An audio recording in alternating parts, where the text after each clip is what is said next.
সংযুক্ত আরব আমিরাতের সকল প্রদেশের ভিসা পুনরায় চালু নিয়ে দুই দেশের বৈঠক অনুষ্ঠিত।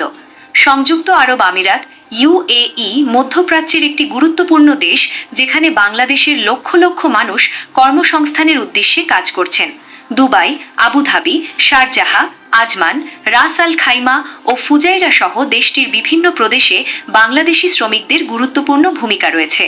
তবে নানা কারণে কিছু সময় ধরে ভিসা কার্যক্রম সীমিত থাকায় অনেক আগ্রহী কর্মী বিদেশে যাওয়ার সুযোগ থেকে বঞ্চিত হচ্ছিলেন।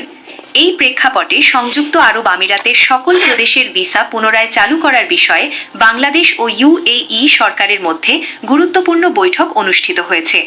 এই বৈঠকে দুই দেশের প্রতিনিধিরা শ্রমবাজারের চাহিদা, কর্মী নিয়োগের প্রক্রিয়া, শ্রমিকদের অধিকার ও নিরাপত্তা এবং ভিসা ব্যবস্থার উন্নয়ন নিয়ে বিস্তারিত আলোচনা করেন।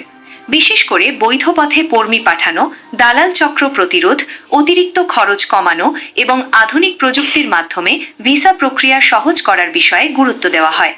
দুই দেশই পারস্পরিক সহযোগিতার মাধ্যমে দ্রুত ভিসা কার্যক্রম পুনরায় চালুর ব্যাপারে আশাবাদ ব্যক্ত করেছে। ভিসা পুনরায় চালু হলে বাংলাদেশের জন্য এর বহুমুখী সুফল বয়ে আনবে। হাজার হাজার বেকার যুবকের জন্য নতুন কর্মসংস্থানের সুযোগ সৃষ্টি হবে। একই সঙ্গে প্রবাসী আয় বাড়বে, যা দেশের অর্থনীতিকে আরও শক্তিশালী করবে। অনেক পরিবার আর্থিকভাবে সচ্ছল হবে এবং দেশের সামাজিক উন্নয়নেও ইতিবাচক প্রভাব পড়বে। তবে এই সুযোগকে সফলভাবে কাজে লাগাতে হলে কিছু গুরুত্বপূর্ণ পদক্ষেপ গ্রহণ জরুরি। শ্রমিকদের দক্ষতা বৃদ্ধি, ভাষা ও প্রশিক্ষণ প্রদান এবং স্বচ্ছ নিয়োগ ব্যবস্থা নিশ্চিত করতে হবে। পাশাপাশি সরকার ও সংশ্লিষ্ট প্রতিষ্ঠানগুলোর সমন্বিত উদ্যোগ প্রয়োজন, যাতে সাধারণ মানুষ প্রতারণার শিকার না হয়। সবশেষে বলা যায়, সংযুক্ত আরব আমিরাতের সকল প্রদেশের ভিসা পুনরায় চালু নিয়ে অনুষ্ঠিত দুই দেশের বৈঠক বাংলাদেশের জন্য একটি আশাব্যঞ্জক সংবাদ। দুই দেশের বন্ধুত্বপূর্ণ সম্পর্ক ও সহযোগিতার মাধ্যমে এই উদ্যোগ বাস্তবায়িত হলে বাংলাদেশের মানুষের ভবিষ্যৎ আরও উজ্জ্বল হবে, এমনটাই সবার প্রত্যাশা। এদিকে আরব আমিরাতে অবৈধ শ্রমিকদের বৈধতার বিষয়ে বড় ঘোষণা। সংযুক্ত আরব আমিরাত ইউএই মধ্যপ্রাচ্যের অন্যতম উন্নত ও আধুনিক রাষ্ট্র।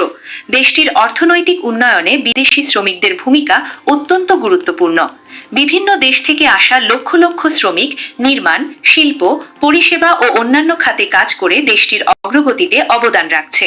তবে নানা কারণে অনেক শ্রমিক অবৈধ অবস্থায় বসবাস ও কাজ করতে বাধ্য হন, যা তাদের জীবনে অনিশ্চয়তা ও ঝুঁকি সৃষ্টি করে।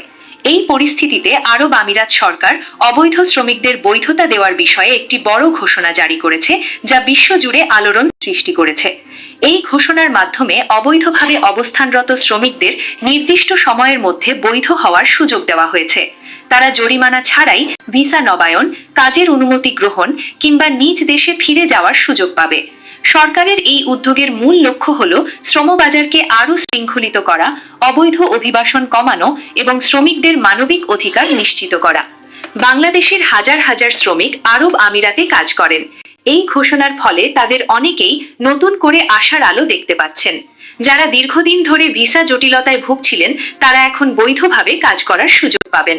এর ফলে শ্রমিকদের জীবনে নিরাপত্তা বাড়বে এবং তারা আরও আত্মবিশ্বাসের সঙ্গে কাজ করতে পারবে। অবৈধ শ্রমিকদের বৈধতা দেওয়ার এই উদ্যোগ শুধু শ্রমিকদের জন্যই নয়, বরং উভয় দেশের জন্যই লাভজনক। একদিকে শ্রমিকরা আইনি সুরক্ষা পাবে, অন্যদিকে আরব আমিরাত সরকার একটি সুশৃঙ্খল শ্রমবাজার গড়ে তুলতে পারবে। পাশাপাশি বাংলাদেশে প্রবাসী আয় বাড়বে, যা দেশের অর্থনীতিতে গুরুত্বপূর্ণ ভূমিকা রাখবে। সবশেষে বলা যায়, আরব আমিরাতের অবৈধ শ্রমিকদের বৈধতা দেওয়ার বড় ঘোষণা মানবিক ও বাস্তবসম্মত একটি পদক্ষেপ। যদি এই সুযোগ সঠিকভাবে কাজে লাগানো যায়, তবে হাজার হাজার শ্রমিকের জীবন নতুনভাবে গড়ে উঠবে এবং দুই দেশের সম্পর্ক আরও দৃঢ় হবে। ভিডিওটা দেখার জন্য আপনাকে অসংখ্য ধন্যবাদ।